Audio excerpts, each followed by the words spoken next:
Well, the goal of budgeting systems are really to help you get a handle on your money. So whether or not you want to start saving more, spending less, maybe pay off debt, it's really about finding the right fit for you. And that all comes down to how you like to track money and what your goals are. Today, we'll take a deep dive into 4 different budgeting systems and help you choose the right one for you. Well, a few years ago, my husband and I really realized that we needed to start saving a lot more money. And so our approach that we took was to pull all of our spending, our weekly, annual, monthly spending into a giant spreadsheet. We literally wrote down everything. And that way we could really get an overview of where our money was going. And we realized that there were some categories that we were overspending. For example, we figured we could cut back on cable, on our auto insurance spending, on ordering takeout. And when we made all of those changes, it really did help us save more. Everyone is different, and I know not everyone likes to sit down with spreadsheets. Some people prefer more of a visual approach. There's so many options out there, so you can really decide what's the best fit for you. First, think about who you are and what you value. Is your goal to start saving more for something specific, or maybe you want to pay off debt? Deciding what it is you want to accomplish really makes it easier to pick the budgeting method that helps you meet that goal. The first one we're going to talk about is called zero-based budgeting. And it essentially means that you are assigning where each dollar of your spending is going. So you have all of the categories of your expenses and you assign which dollar goes into each category until you're left with zero. It can feel like a lot of work, but apps like You Need a Budget and Every Dollar might make it easier to follow. With the You Need a Budget app, you enter in your money and allocate it into categories from within the app. Both apps can take some effort to really get set up so they're fully synced with your budget. You can choose to add your accounts manually or you can sync them automatically, but then that effort pays off. As soon as you get paid, you tell the app how much of your income should go toward various categories, including expenses, goals, and savings. Well, zero-based budgeting keeps you really intentional about your spending because you're so plugged into the money that's coming in as well as the money going out. It works really well for people that have a steady, predictable income and can be a little bit more challenging if you have variable income that's constantly changing. Basically, the upside of this method is that it keeps you so on top of your finances. The downside is that effort does take some time. And so you have to decide if that's what you're looking for in a budget.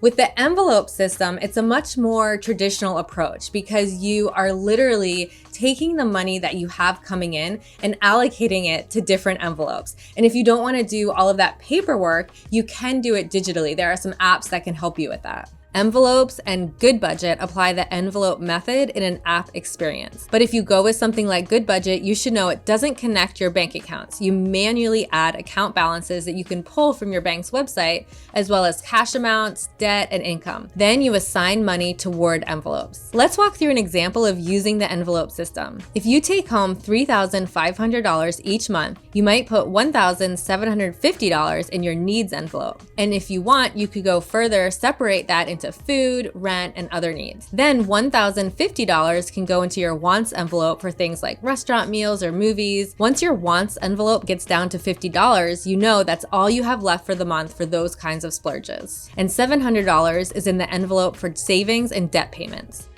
The benefit of the envelope system is that you're really accounting for every single dollar and you're paying so much close attention to your finances. The downside, just like with zero-based budgeting, is that it does take a lot of time and effort, so you do have to invest that initially.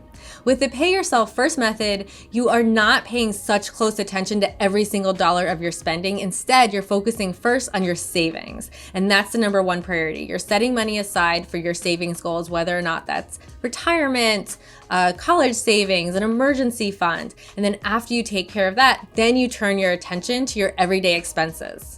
One helpful app for this approach is Honeydew, which lets you coordinate these decisions with a partner. Both partners can sync bank accounts, credit cards, loans, and investments. The free budget app automatically categorizes expenses, you can set up monthly limits, and it alerts you when you or your partner is nearing them. One thing to consider is Honeydew leans more toward reflecting and learning about past transactions rather than planning ahead for future expenses. The upside of the pay yourself first method is that you know you're always taking care of your savings. But the downside is that you might run out of money and not have enough for your other expenses, especially if your budget is really tight. So to make sure that doesn't happen, there's also the 50-30-20 budgeting approach, which basically means you're taking 50% of your take-home pay and putting that towards needs, 30% towards wants, and 20% towards any debt payments and savings. It's a way basically to eyeball your spending, not worry too much about specific categories, but make sure in general your money is going to the right places. On average in America, people spend about $400 a month on groceries. And so for example, if you're spending a lot more than that, you might want to think about cutting that down and thinking about how you are balancing all of that different spending. And of course, there are apps that can help make this easier, like Mint and Pocket Guard. At NerdWallet, we have a 50-30-20 budgeting calculator to help you get started. Let's say your household income is around $75,000 annually, which, depending on where you live, could net you somewhere around $4,500 monthly after taxes. Using our calculator, your budget breaks down to $2,250 for necessities like housing, food, and transportation, $1,350 for wants like streaming services or restaurant meals, and $900 for savings and debt repayment.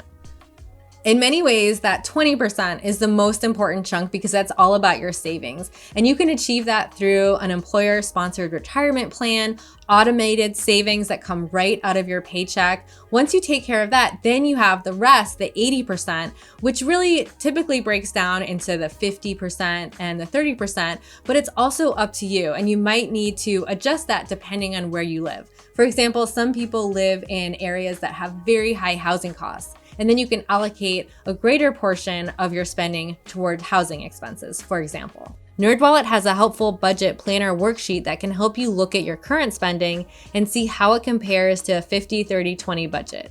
If you decide it's the right method for you, you can also download our free spreadsheets designed to help you stay on track. The benefits of the 50-30-20 budgeting method is really its simplicity because it's so easy to use. You're not accounting for every single dollar of spending, but you're more ballparking these general categories, and that really appeals to some people. The downside is that other people prefer the specifics, and they do want to know where each dollar is going, and they want that to guide their everyday spending. So it really comes down to your own preference. In general, you can set up your budget on your own, but some people, if you have a really complicated financial situation, prefer to use the help of a financial planner. Choosing the best budget for you really comes down to your own personal preferences. I know that for me, I love using a spreadsheet. It does, however, require a lot of maintenance and manual updates, and some people don't like that as much. So it's really a personal decision. The best budget for you is the one that you enjoy using because that increases the chances that you'll stick with it. Hi, I'm Kim Palmer, personal finance expert at NerdWallet. If you want some more ways to save, you can check out our article, 22 Proven Ways to Save. It might give you some extra ideas for fine-tuning your budget. If you learned something in this video, please give it a like and don't forget to subscribe.